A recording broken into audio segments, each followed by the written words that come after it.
Hello, everyone. Thank you so much for joining. It's a pleasure to have you all here. It's definitely quite exciting to see people interested in our webinar. Today, we're going to learn about how to turn your dream home into reality. It's kind of tips and secrets into things that we all go through, going through renovations or building new houses or all of kind of these experiences. And sometimes there are pitfalls that we don't really understand or think is possible, but we get faced with during our process. And sometimes it's too late and it becomes a bit costly, and we end up going through the trauma of not wanting a builder in our home again for years to come. Now, to avoid that is the only way to avoid that is to understand how to start the process. The beginning of the process is as important as its ending, because if the beginning is amicable, interesting, exciting, and smooth, then the construction process and the handover and your own home coming along nicely and smoothly is much more better, more organized, much more understandable, and all the expectations is set, and everything is understood and everything is clear. That's essentially the main role we always say of a designer, is to help you through that journey. And in this webinar is kind of the first step on how to start this journey and what to watch out for. So what to expect in this webinar is just a quick introductions on who's Studio Anqet, who are the directors, what are our qualifications, are we qualified to do the job or not, or to give you tips or not. I hope we are. We'll find out soon enough. The next element is, demystifying interior and building regulations. Usually the two go hand in hand together. If you're doing if an interior designer is qualified enough and knowledgeable enough, they will automatically understand what regulations they need to follow. And in this kind of section, we're going to talk through, how does the interior process go through and how it relates to the regulations. Planning. Oh gosh, there's so many questions about planning we're seeing around here. It's kind of how do I get an extension? Can I get a bigger extension than what the builder has told me? So many questions coming through about planning, and it's always the biggest dilemma we always start with. In this section, we're going to talk about planning in simple terms. Just 1, 2, 3, understanding what is it all about, and maybe just giving you a hint of what to prepare for, and what's the process. It's important to understand the process, the timelines, so that you know how to plan your next year or two. It's not going to be, you can't build a house in a month or two time, or two, if you want to go into planning. So just heads up.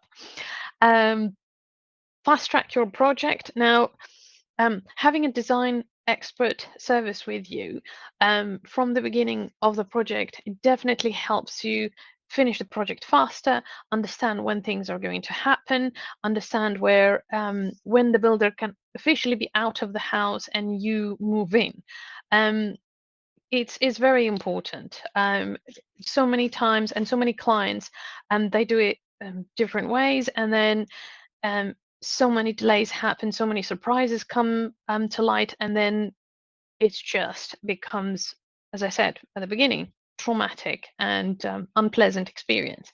At the end, there is some time. We see questions coming in here and there, but just hold off. All of the questions, don't worry, we'll answer them all at the end of the webinar. So while we go through, please make sure you kind of have all your questions ready. And if you want to send them through in the chat while we're going through, that's absolutely fine. Thank you so much. I see a thumbs up. Brilliant. Okay. Next, in this webinar, we will discover how to, first and foremost, avoid costly mistakes and delays. Project delays are most common in construction, and is almost 80% of the time the project will never finish in the timeline that was proposed to start with, but this is where we tell you how to avoid this is where we kind of know how to avoid these. Maximize your project, your property's potential. Essentially, it's about the ROI. What's your return on investment? You bought a house. You didn't buy this house in order um, to kind of freeze it or possibly freeze it for years. But in essence, if you're thinking about renovation, extension, building a new house, what's your return of investment? How can you make the most out of it? Um, Creating spaces that reflect what you want is very important. And this is where we're going to give you just a quick tips on how to prepare for it, what to do, how to help your design team to get the most out of your experience and your work with them. And of course, the increasing your home's value is very important. You know, kind of it goes hand in hand with maximizing your property's potential. So we're going to go through quickly some elements, tips on that at the end. Uh, Now, I'm sharing a quote that we feel very passionate about by a famous designer called Philip Stock. You might have heard of him. Yeah, I see a couple of thumbs up there. He's very amazing. We love his work. Um, he believes that a designer is duty is to create timeless designs.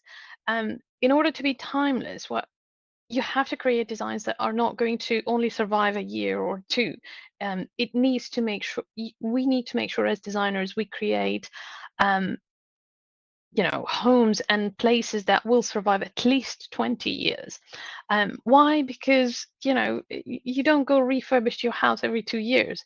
Materials is very important. You have to select quality materials that will save you time, save you money, and is well considered. So yes, your design team has to have to be timeless, and it's kind of very important to have that. Now, quick introductions into the Studio Anqet directors. Nada is experienced interior architectural designer, and she's been working in the industry for over 20 years.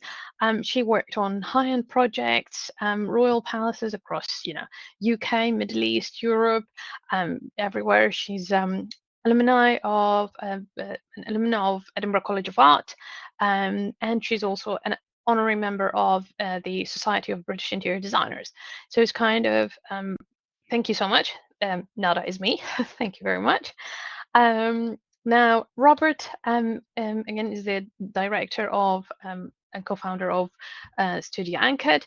He's got over 30 years of experience working in the planning and architecture and interior design industries. He works mainly on luxury new built houses and residential developments.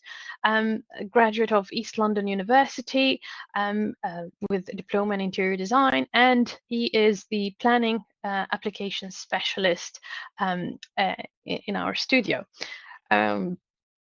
Now, credibility is important. You need to watch out for designers out there claiming to be designers and they don't know what design means. It's important to understand and to verify the credibility of the design team you're working on. And for example, our studio is certified by the Society of British Interior Designers, is accredited. We're even nominated for Ultra Luxury Design Award this year. Please vote for us on social media. Thank you very much. Lovely messages.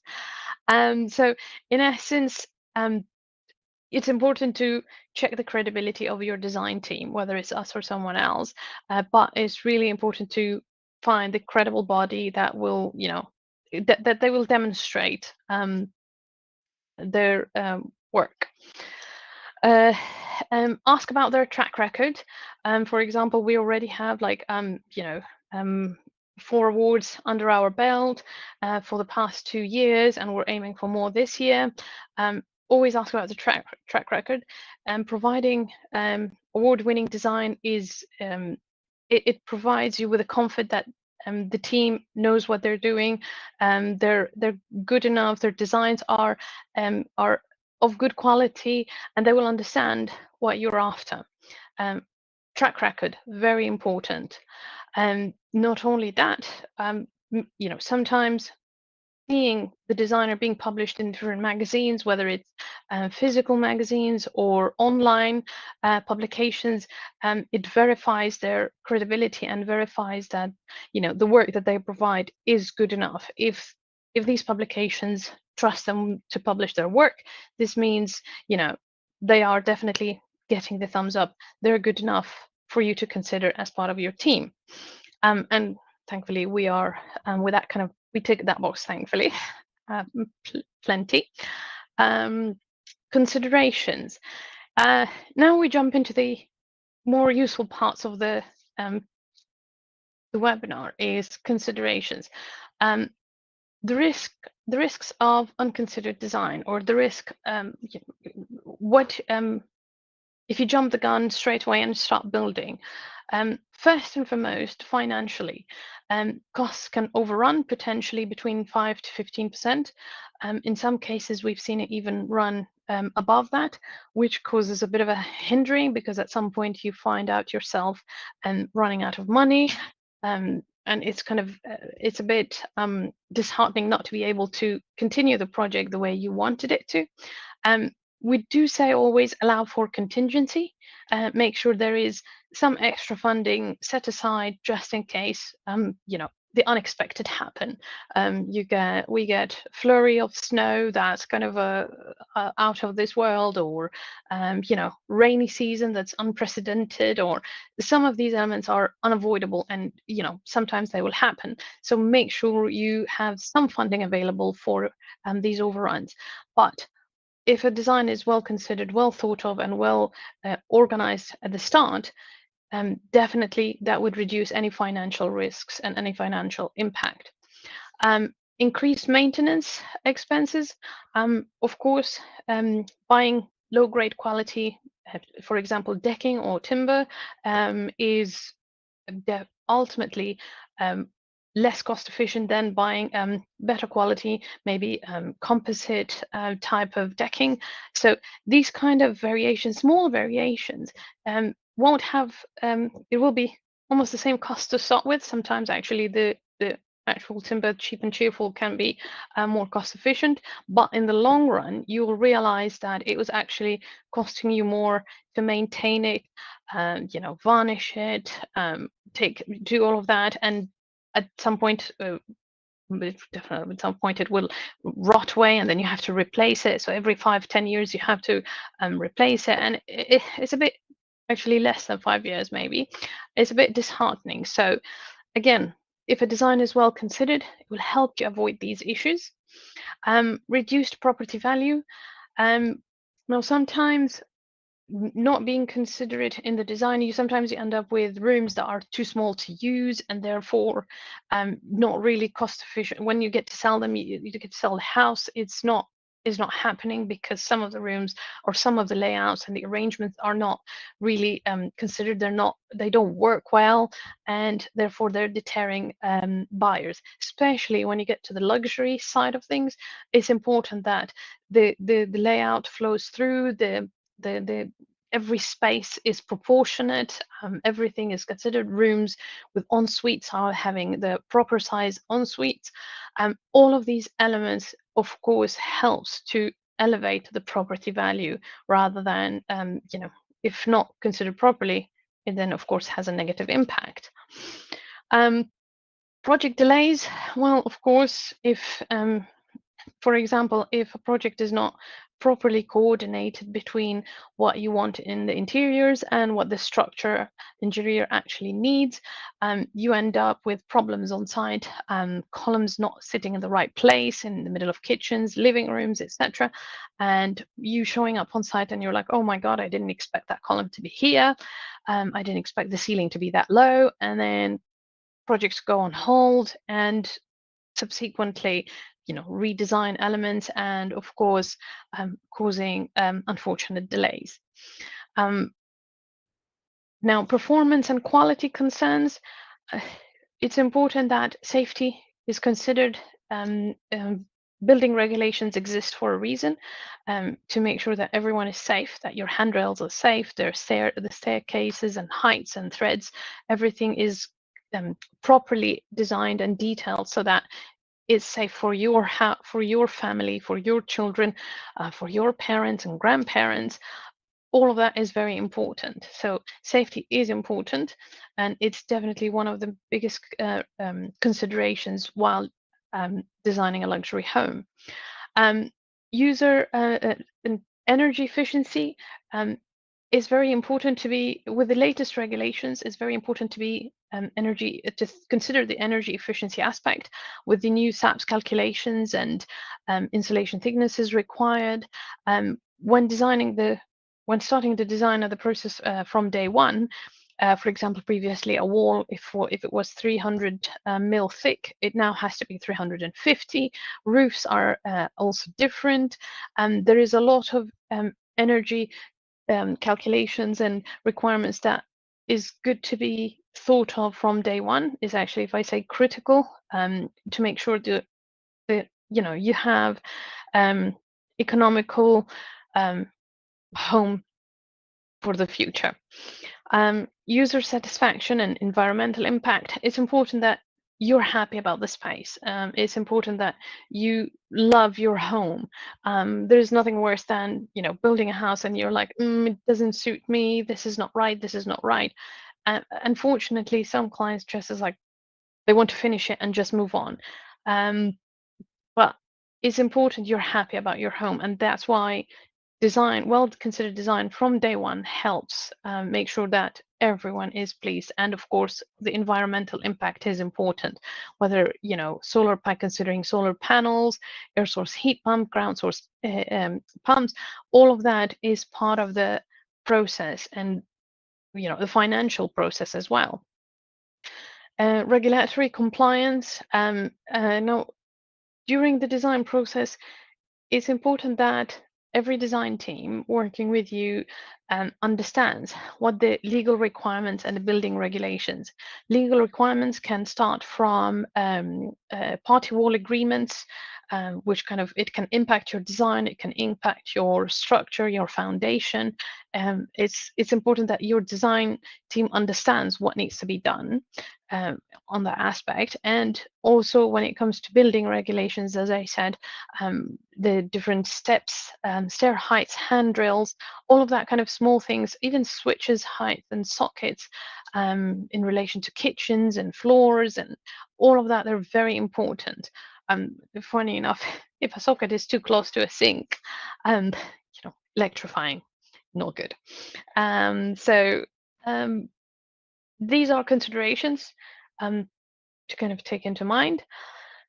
Why does a one-stop shop matter?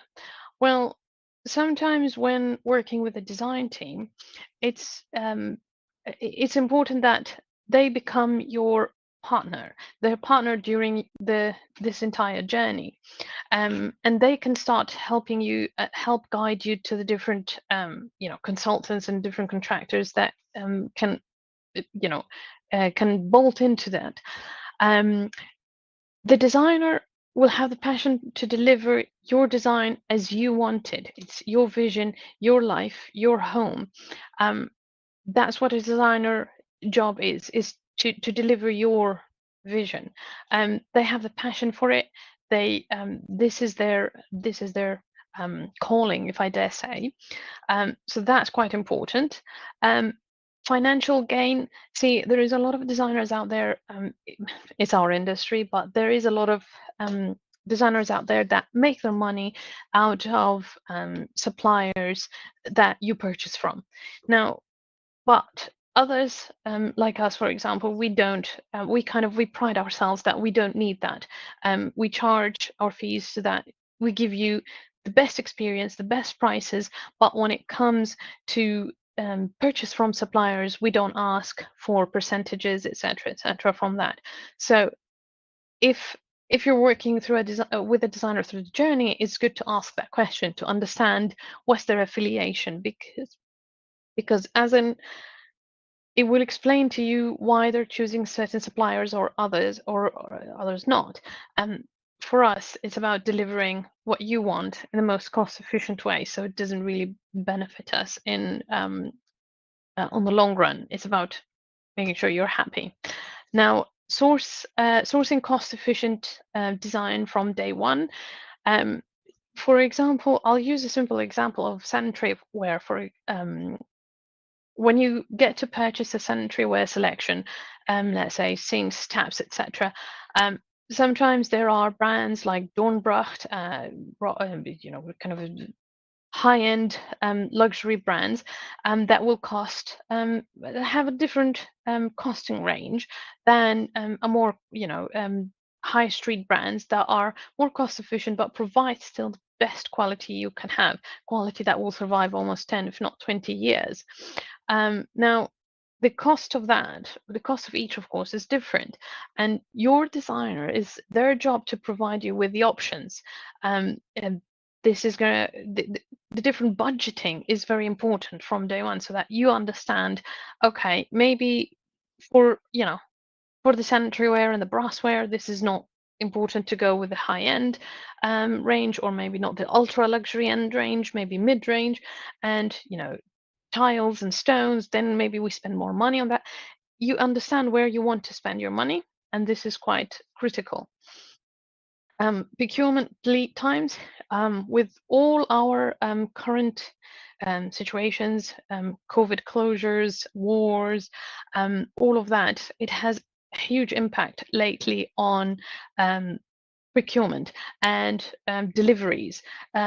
Before, kind of, I would say 5-6 years ago, we would have deliveries arriving between 6 to 8 weeks. Right now, there are some suppliers giving us delivery time of between 12 to 18 weeks.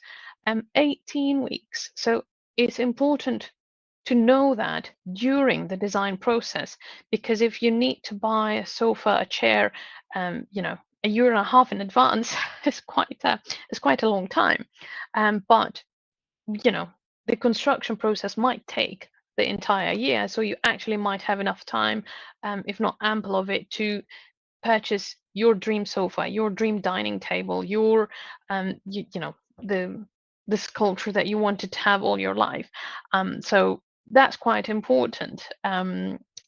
You don't want furniture to sit in warehouses as well if they are delivered too early, because then the rain, the humidity can damage it. At some point in one of our projects in the Middle East, we had a headboard, lovely leather headboard delivered, and oh my God, it sat in that warehouse for like 3 months. And of course, with the humidity and the heat, etc., by the time we opened it to put it on site, the leather has actually um, deteriorated and rotten. It was a bit of a disaster. But this is what this is what we learn from um, you know calculating timelines and understanding when do things need to be delivered, and why is it important. Um, Interior design and building control. We believe that these two go hand in hand, is like, a hand in a glove. It's very important that your interior designer is knowledgeable and understand what building regulations are and what building control needs. It has a huge impact on your layout, your spaces, your the fire considerations. It's very critical. So the design journey is very important.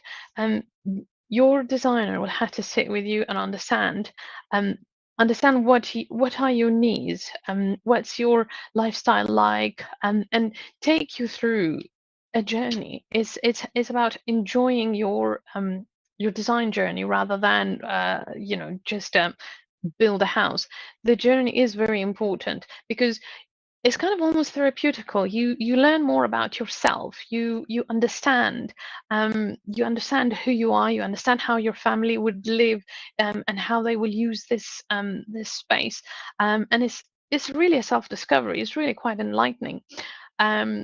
um, we've seen so many clients come to us not knowing what they want at the beginning, and bit by bit we start asking questions, putting proposals, putting imagery in front of them, and this is when they start. It's like, they start discovering what they like, what they don't like, and then what they want and what they don't want. It's very important, but it's not a it's not it's not just a flick of a button. It's a journey. It's like a marathon, I would say. Inspiration, and the second step in the design journey is inspiration and design concept. Your designer is going to run through some imagery, some concepts, some draft sketches of layouts and ideas. It's important, these ideas, you buy into these ideas, you love what's being presented. There are some likes, there are some dislikes, but this is what the inspiration is all about.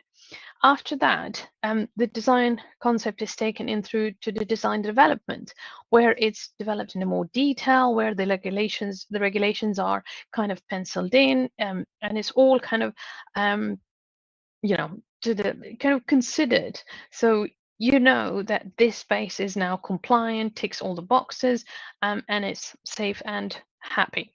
And this is when you get to see more detailed elevations of what the rooms are actually going to look like, walls, floors, ceilings, all of that. Very important. Next step is the detailed design.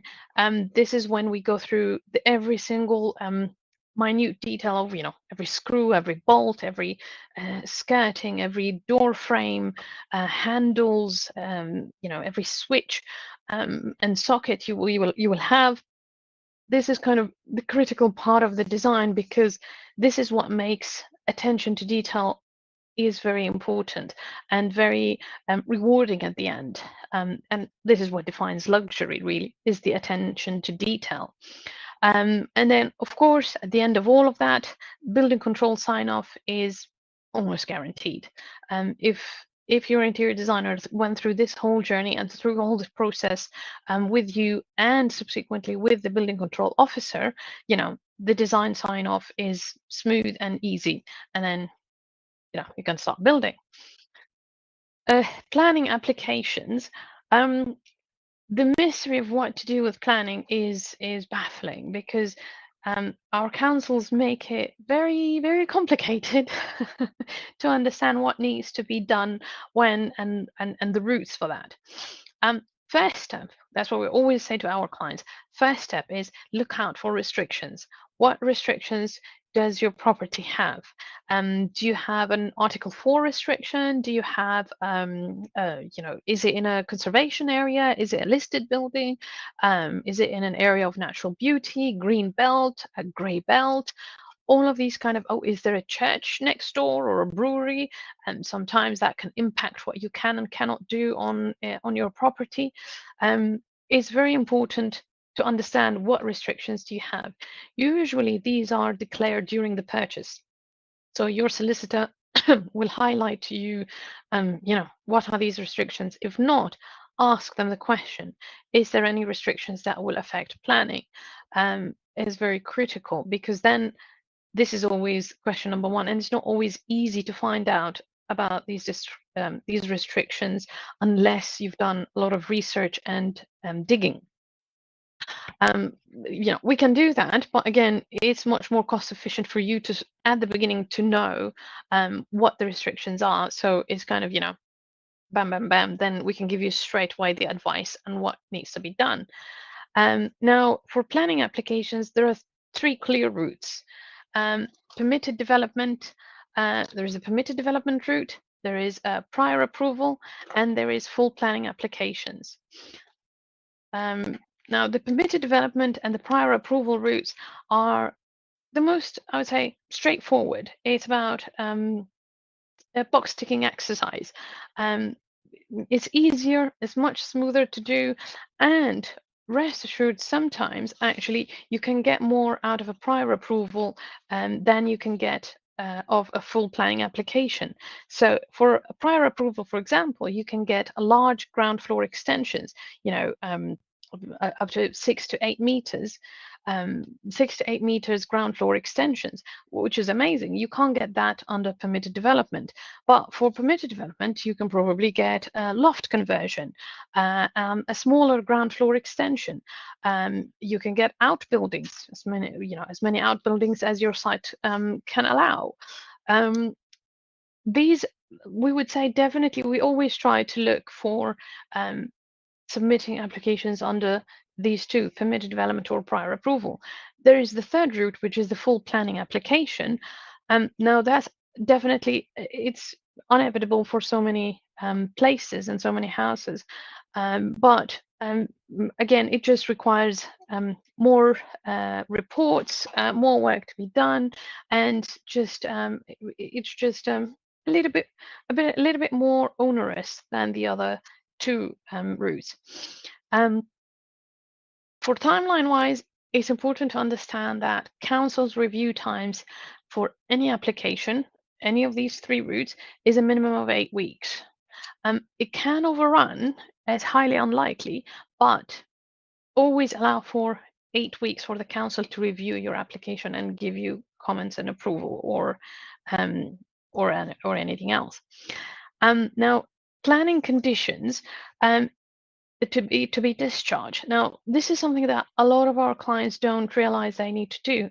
Once you submit a full planning application, you realize that you're like, okay, fine, I can start building now. Not the case.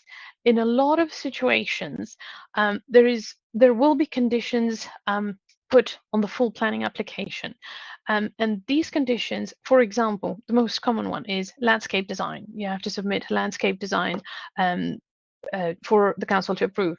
Materials, you have to submit actual materials and pictures of samples, etc., etc. So in a lot of cases, when you submit a full planning applications, there will be conditions to discharge after that. Now, the discharges of conditions is another application, essentially, which will take another 8 weeks to review. So considerations to be made for the timelines in that. In addition to all of that, it's very, very critical to allow time for research and design. A good design and a good set of research almost guarantees you planning.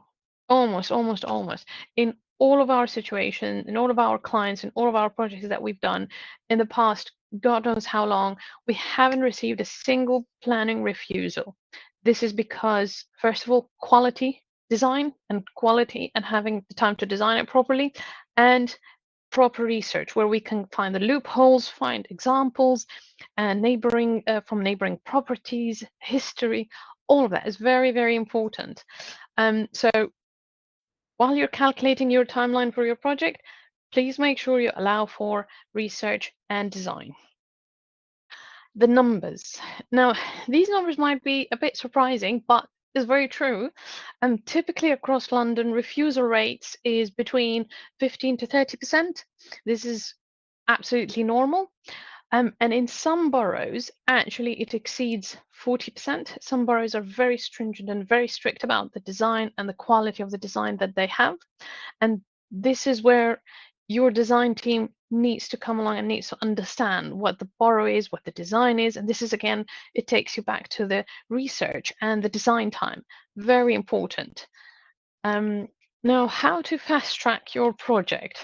Yeah, this is a very important question that being asked all the time. How can I do it quicker? Can I do it quicker or not? Well, excuse me. The important part is, the involved design process equals cost cutting. Automatically, if you're involved in every selection, in every tile, in every tap, and everything at the start of the project, then when it comes to the purchasing and the procurement and the building part of it, all a builder has to do is literally press the buy button. Full stop.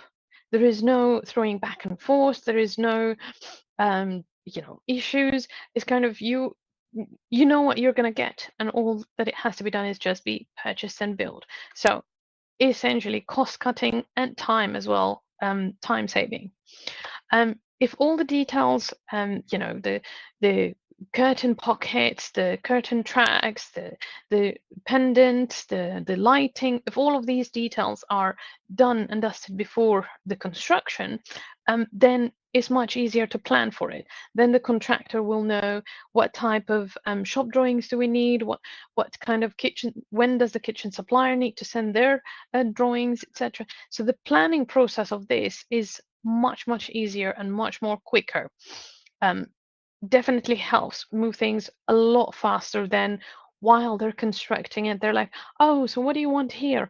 Oh, so now we need to buy that. So now we have to wait another 2 weeks before we install that. So see, it kind of, definitely causes a lot of delays. Building control. Now, building control can really delay the project in the sense of they always provide a list of um, requirements that needs to be delivered and needs to be achieved. Um, if your designer works on the drawings and submit all the drawings in advance and gets building control to literally give the thumbs up, approve things, and get the reports that they need in advance, then building control sign off on the design is done and dusted. And all they have to do then following through is just site visits with the contractor, making sure that they deliver the design as they approved. Um, Tender packs. Now, once the design team does a drawing package for you, and detailed drawing package gets signed off by building control, everything is happy days. Then you can take that pack and get contractors and builders to submit their quotes. And therefore you can start comparing their actual prices. Some contractors have more expensive daily rates for labor. Some need to travel too long, and they have to factor in the travel time and costs and all of that. So this is when things starts to be more comparable. You have a design, agreed design, you're happy with that design, that's what they're pricing. So all of them are pricing exactly the same thing. And therefore, you'll be able to get the best price for the design that you want, not what they have stored in a warehouse somewhere or stocked up somewhere else. Knowing the supplier equates to trade discounts. And there are some suppliers that we worked with for many years. And because we recommend them as designers, they always provide us with the best trade discounts. So automatically knowing them and working with them for as many years as we have equals to, you know, a lot of discounts. And sometimes these discounts, I kid you not, they can get up to 50, if not 60%.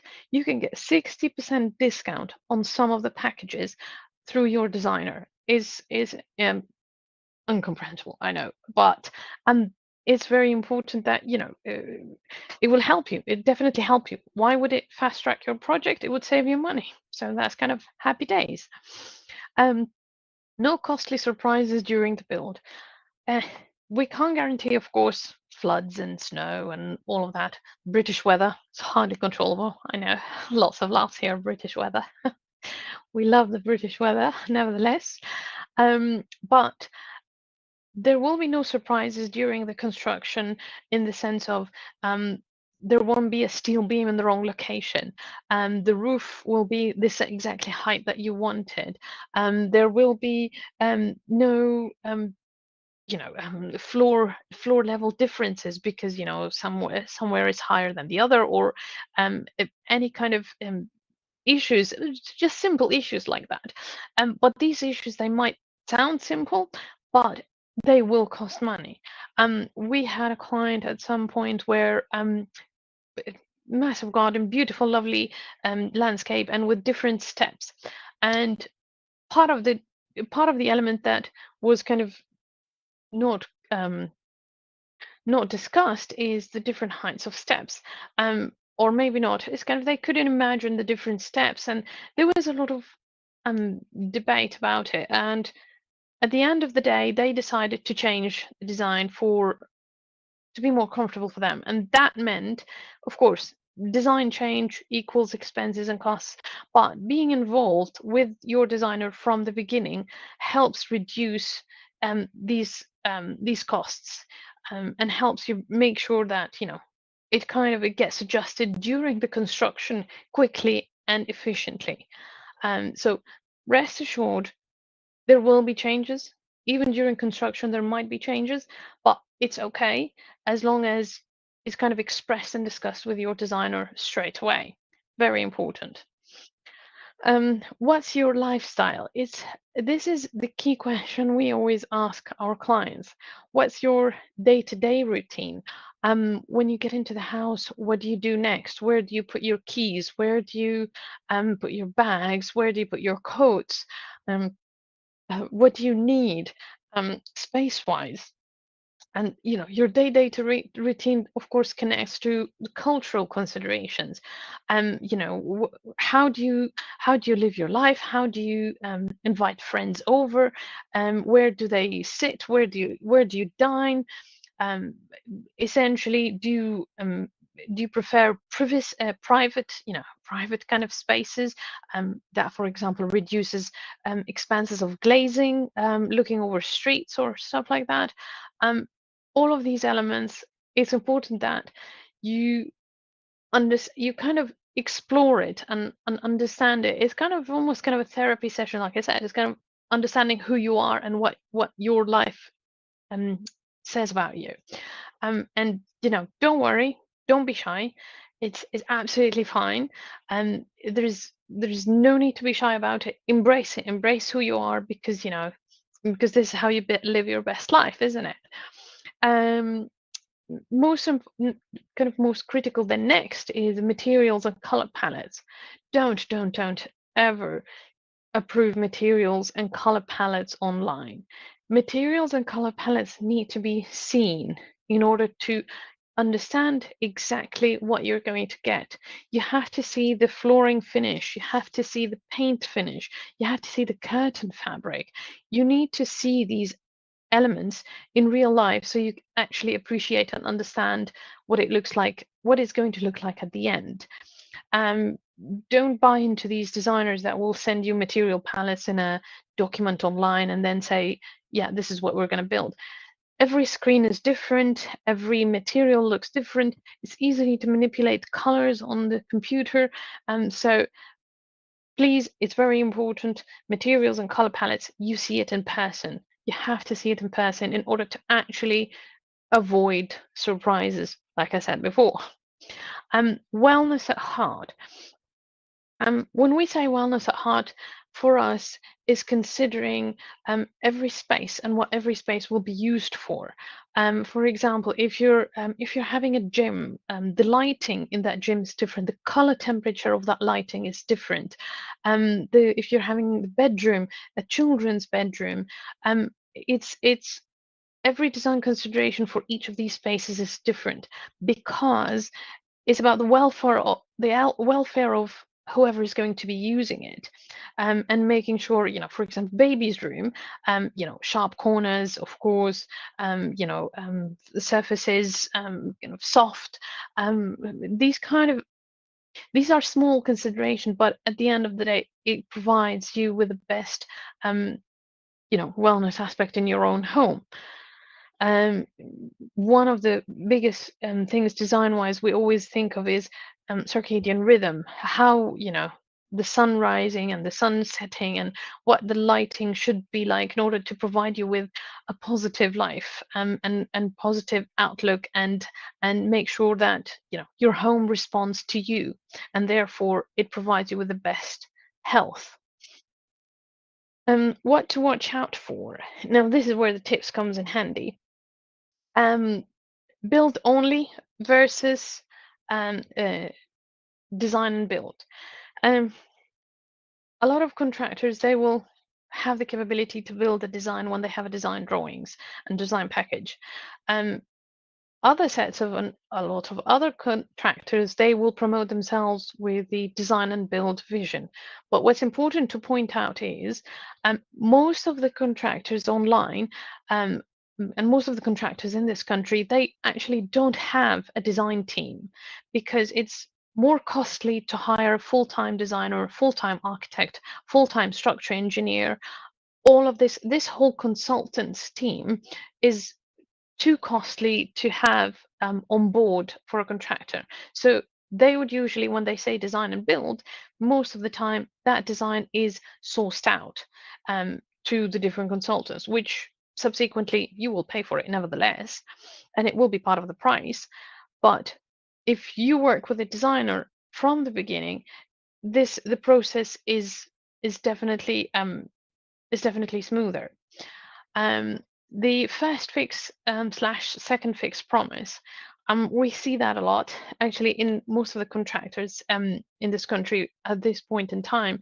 They always price for first fix. What is a first fix and second fix? A first fix is when the electrician runs the cable from from the electric box to the socket in the ground, a socket in the wall, or the lighting the lighting cable going to the downlight or going to the pendant or going to the switch, etc. So it's about the electric connection of the cable running from A to B. However, the first fix does not include the actual socket, the actual switch, the actual pendant, the downlight. All of these elements are considered as second fix, and most contractors and builders, they exclude that because they usually say we don't know what the cost of the second fix, and if it's something, if a downlight costs £100 rather than £20, it's hard for them to cost it, and therefore where this is where a huge increase in cost also starts to occur. Because if in a luxury project or a luxury home you have a smart home and you're using kind of smart technology, smart screens, all of these kind of, they're not cheap. So essentially it's important that it's considered part of the cost.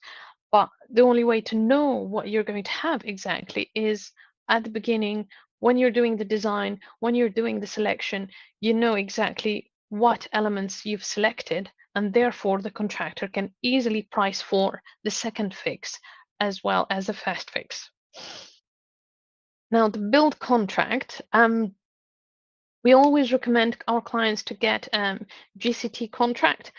So it's a joint contract tribunal. You have to agree that with your contractor. This protects you and the contractor as well. But most importantly, you are protected rather than the contractor sending their own, their own terms and conditions, and all you can afford is just agree to it.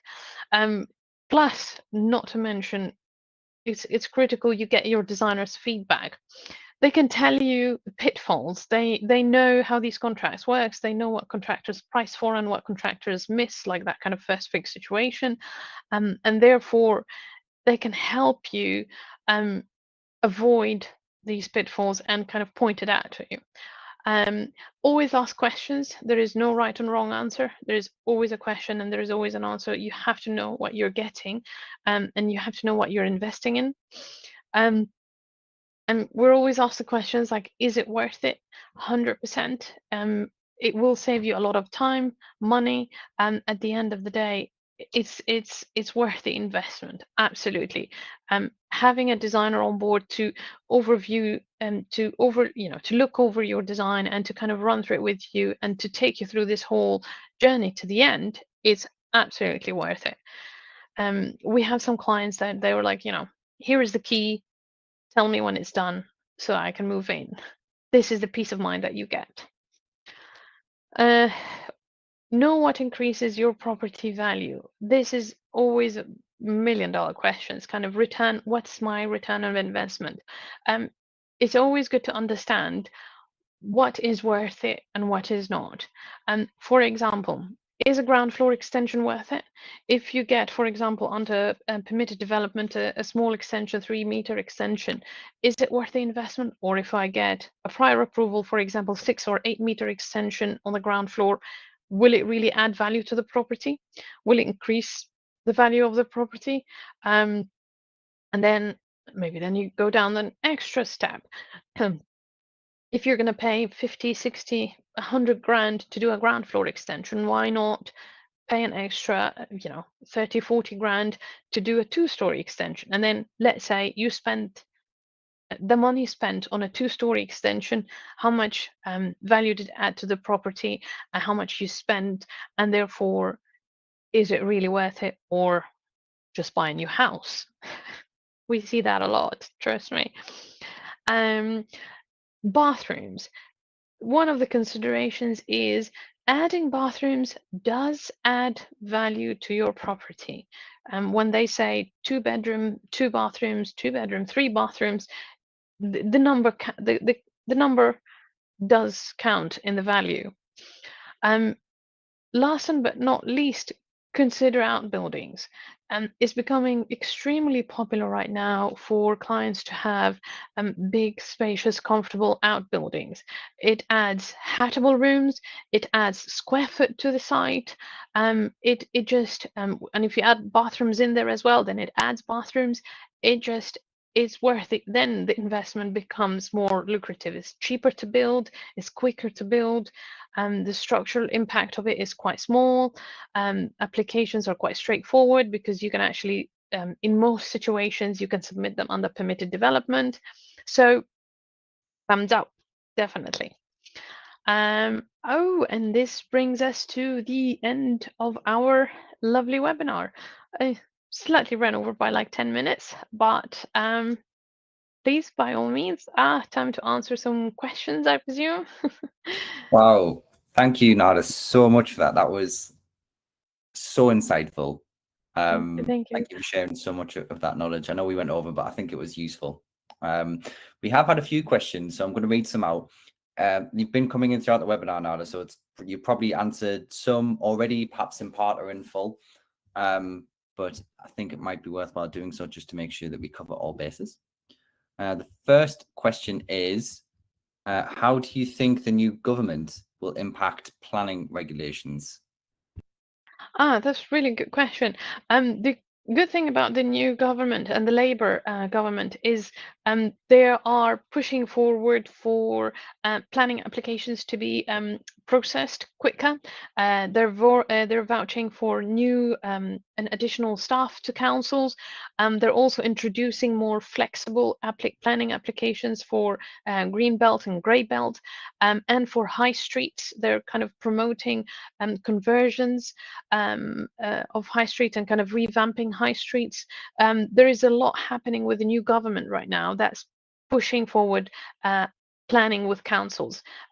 Housing numbers as well is being suggested again that the councils need to deliver. There's so much happening with the new council and the new Labour government, and really can't wait to see further announcements that are actually planning in the future. Great, thank you, Nada. What do you think is the biggest blind spot when it comes? I'll rephrase the question because just what this person's asked. What do you think is the biggest blind spot when it comes to embarking on a new project? The biggest blind spot we find is cost and time. Time always seems to slip through because from as part of the process, it is a lot of these timelines is not considered. For example, the design time for planning applications, the planning applications itself, the discharge of conditions, all of that kind of prep work before the construction starts always seems to elude and always seems to be missed. And building regulations, requirements, and deliverables, it's always that part is always left out. Every client unfortunately thinks that, okay, I bought a house, now I want to extend it. Can I do that next month? And then you realize, oh no, you need at least 6 months, if not a year, to actually be in position where you can start building. And this is where pitfalls happen. We literally just have a project right now, massive piece of land, beautiful house. They're going to knock it, a beautiful land, and then they will knock it and build a new house out there. But then the client said, oh, are we ready to dig a hole in 6 months? I'm like, it's a massive house, massive, landscape venture. Is going to take at least a year and a half to be able to build it. And they were like, oh, okay, maybe we should rent that house on the land until we finish the design process. And we're like, yes, that's the right way of doing it. And this is where, you know, the advice at the beginning is very critical and very financially lucrative. Great, thank you, Nada. Time for one more. This is quite an interesting one. How do you get the right balance between luxury materials and sustainability? Oh god, that's kind of a the biggest I'll put you challenge on the that spot. that's the biggest challenge that all designers actually fall through. Um, no, that the all designers face. Sustainability is important, and understanding the suppliers that you're working with. Who are these suppliers? What's their manufacturing process? What the material used is quite it quite helps every designer understanding how sustainable they are. For example, cedar wood. We have in one of our projects, we used cedar wood for sauna. It's a very common wood, and historically, designers, us as designers, one of them, we would select a specific color of that wood, but part of the sustainable vision right now is like, no, that wood has variance into it, has dark light, has a lot of movement in it. We have to accept it as it is. I know this is not the ultimate sustainable aspect, but for this function is quite important to accept the material and the naturality of it and to embrace the sustainable aspect of it. So yeah, it's very hard, but it's not achievable. It's easy to achieve with experience and with knowledge and with exploring new materials and new suppliers and brands to work with. Wonderful. Thank you for that, Nada. Oh, thank Obviously, you. Nada's contact details are on screen for anyone else who would like to ask any questions or the ones that we haven't had time to answer. Or if you want to speak to Nada and her team at Studio Anqet about potentially helping with your project. Thank you so much for tuning in. And that concludes the webinar. Thank you very much. Thank you so much, everyone. Thank you. Have a lovely day.